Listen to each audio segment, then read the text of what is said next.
Chapter 24. Influencing by Persuasion. She hath prosperous art, when she will play with reason and discourse, and well she can persuade. Shakespeare, Measure for Measure. Him we call an artist who shall play on an assembly of men as a master on the keys of a piano, who seeing the people furious, shall soften and compose them, shall draw them, when he will, to laughter and to tears. Bring him to his audience, and, be they who they may, coarse or refined, pleased or displeased, sulky or savage, with their opinions in the keeping of a confessor or with their opinions in their bank safes, he will have them pleased and humored as he chooses, and they shall carry and execute what he bids them. Ralph Waldo Emerson, Essay on Eloquence. More good and more ill have been effected by persuasion than by any other form of speech. It is an attempt to influence by means of appeal to some particular interest held important by the hearer.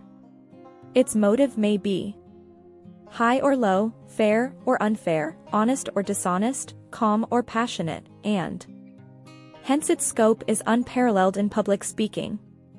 This instillment of conviction, to use Matthew Arnold's expression, is naturally a complex process in that it usually includes argumentation and often employs suggestion, as the next chapter will illustrate. In fact, there is little public speaking worthy of the name that is not in some part persuasive, for men rarely speak solely to alter men's opinions. The ulterior purpose is almost always action. The nature of persuasion is not solely intellectual, but is largely emotional. It uses every principle of public speaking and every form of discourse, to use a rhetorician's expression, but argument supplemented by special appeal is its peculiar quality. This we may best see by examining the methods of persuasion. High-minded speakers often seek to move their hearers to action by an appeal to their highest motives, such as love of liberty. Senator Hoare, in pleading for action on the Philippine question, used this method. What has been the practical statesmanship which comes from your ideals and your sentimentalities? You have wasted nearly 600 millions of treasure. You have sacrificed nearly 10,000 American lives, the flower of our youth. You have devastated provinces. You have slain uncounted thousands of the people you desire to benefit. You have established reconcentration camps. Your generals are coming home from their harvest, bringing sheaves with them, in the shape of other thousands of sick and wounded and insane, to drag out miserable lives, wrecked in body and mind. You make the American flag in the eyes of a numerous people the emblem of sacrilege in Christian churches, and of the burning of human dwellings, and of the horror of the water torture. Your practical statesmanship, which disdains to take George Washington and Abraham Lincoln or the soldiers of the Revolution or of the Civil War as models, has looked in some cases to Spain for your example. I believe, nay, I know, that in general our officers and soldiers are humane. But in some cases they have carried on your warfare with a mixture of American ingenuity and Castilian cruelty. Your practical statesmanship has succeeded in converting a people who 3 years ago were ready to kiss the hem of the garment of the American and to welcome him as a liberator, who thronged after your men when they landed on those islands, with benediction and gratitude, into sullen and irreconcilable enemies, possessed of a hatred which centuries cannot eradicate. Mr. President, this is the eternal law of human nature. You may struggle against it, you may try to escape it, you may persuade yourself that your intentions are benevolent, that your yoke will be easy and your burden will be light, but it will assert itself again. Government. Without the consent of the governed, authority which heaven never Gave can only be supported by means which heaven never can. Sanction. The American people have got this one question to answer. They may answer it now, they can take 10 years, or 20 years, or a generation, or a century to think of it. But will not down. They must answer it in the end. Can you lawfully buy with money, or get by brute force of arms, the right to hold in subjugation an unwilling people, and to impose on them such constitution as you, and not they, think best for them? Senator Hoare then went on to make another sort of appeal, the appeal to fact and experience. We have answered this question a good many times in the past. The Fathers answered it in 1776, and founded the Republic upon their answer, which has been the cornerstone. John Quincy Adams and James Monroe answered it again in the Monroe Doctrine, which John Quincy Adams declared was only the doctrine of the consent of the governed. The Republican Party answered it when it took possession of the force of government at the beginning of the most brilliant period in all legislative history. Abraham Lincoln answered it when, on that fatal journey to Washington in 1861, he announced that as the doctrine of his political creed, and declared, with prophetic vision, that he was ready to be assassinated for it if need be. You answered it again yourselves when you said that Cuba, who had no more title than the people of the Philippine Islands had to their independence, of right, ought to be free and independent. George F. Hoare. Appeal to the things that man holds dear is another potent form of persuasion. Joseph Story, in his Great Salem Speech 1828, used this method most dramatically.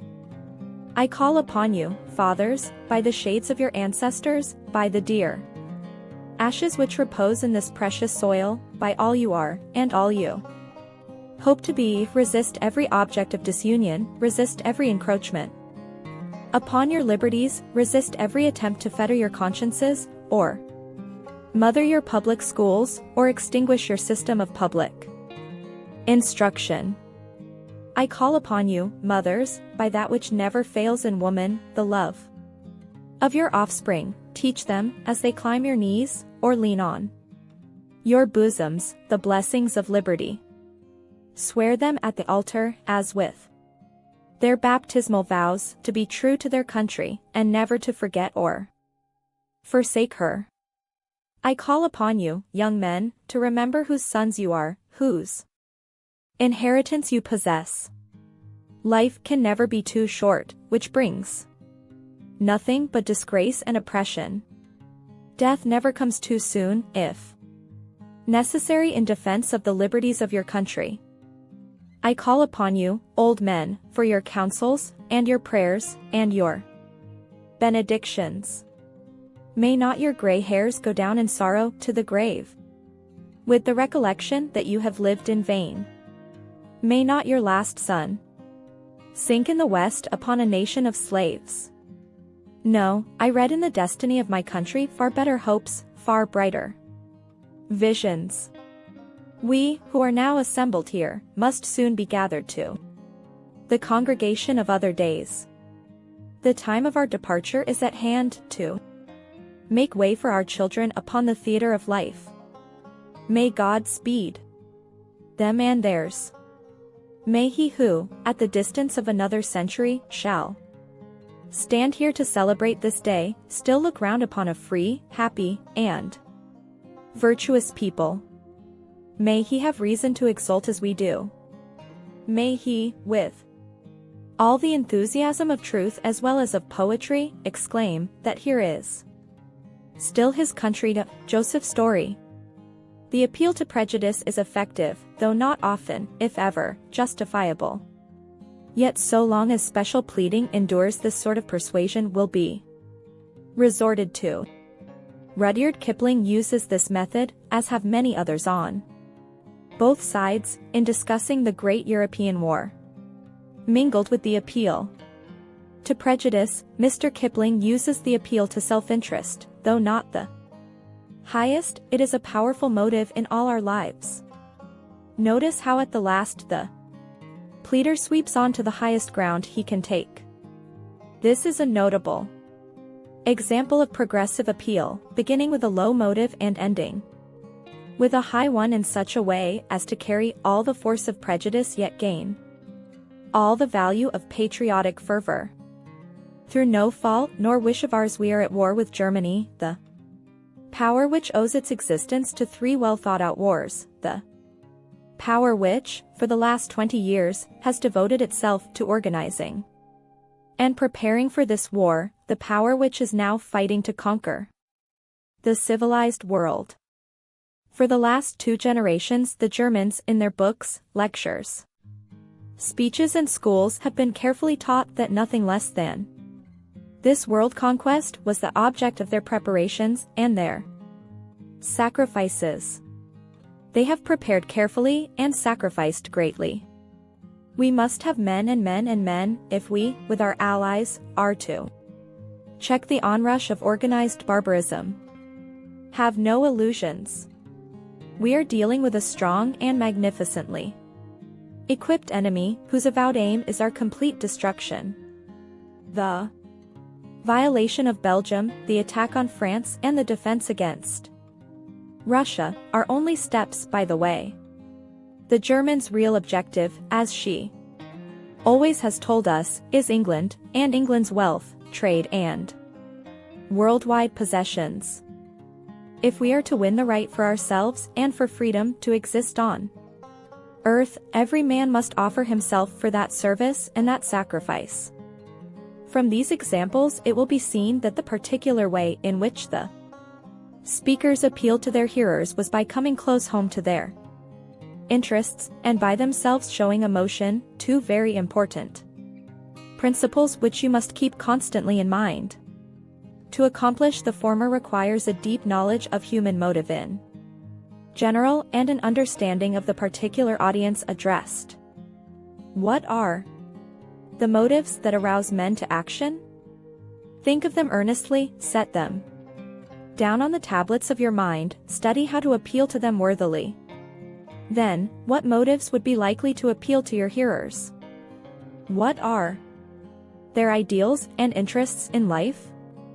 A mistake in your estimate may cost you your case. To appeal to pride in appearance would make one set of men merely laugh. To try to arouse sympathy for the Jews in Palestine would be wasted effort among others.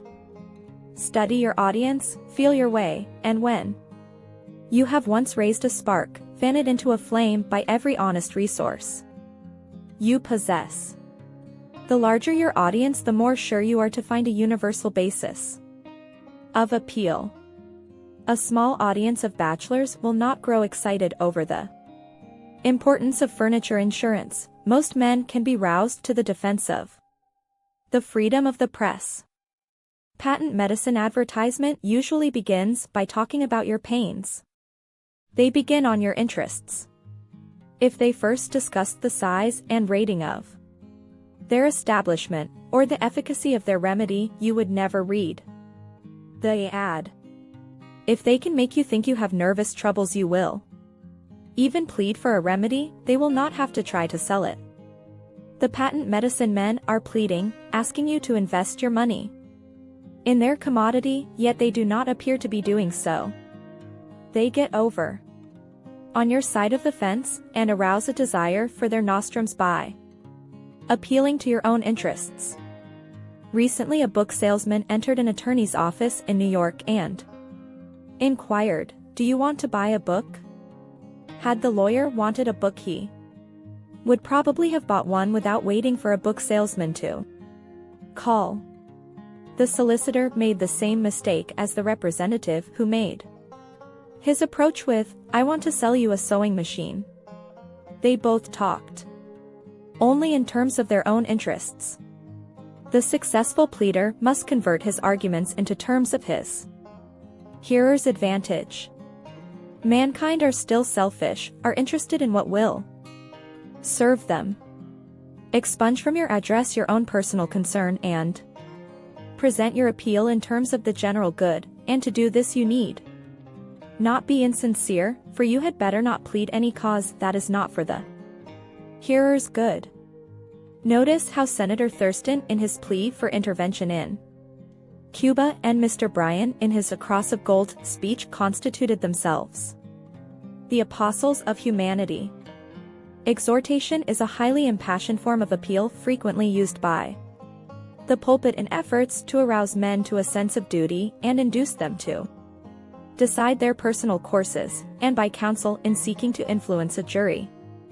The great preachers, like the great jury lawyers, have always been masters of persuasion.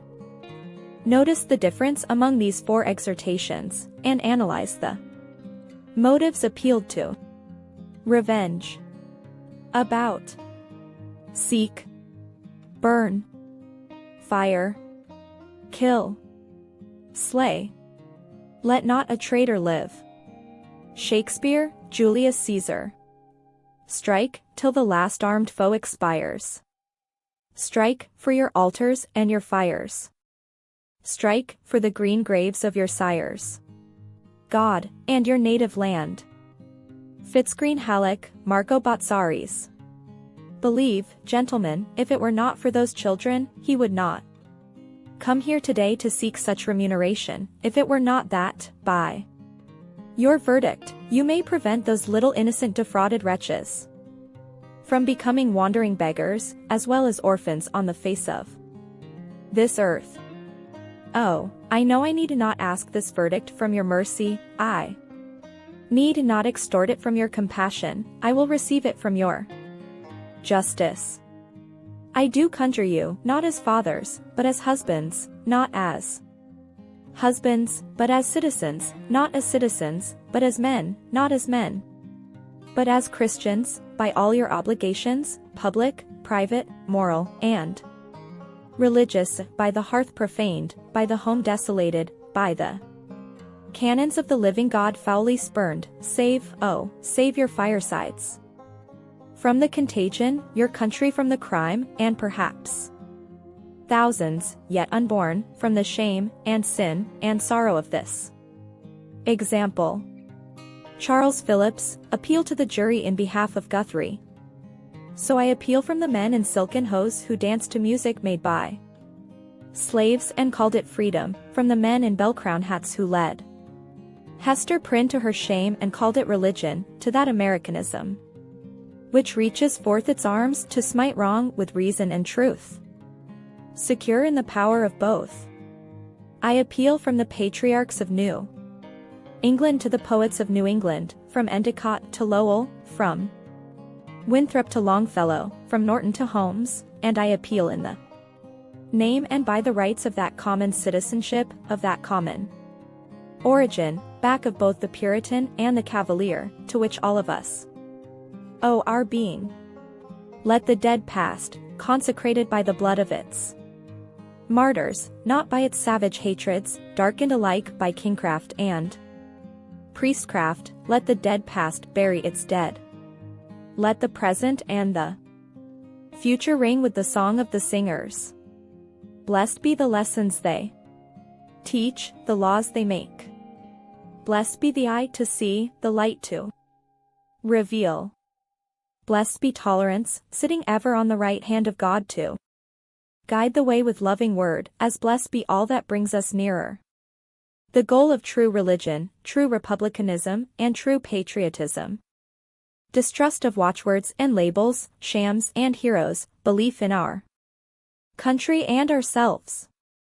It was not Cotton Mather, but John Greenleaf Whittier, who cried, "Dear God and Father of us all, forgive our faith in cruel lies.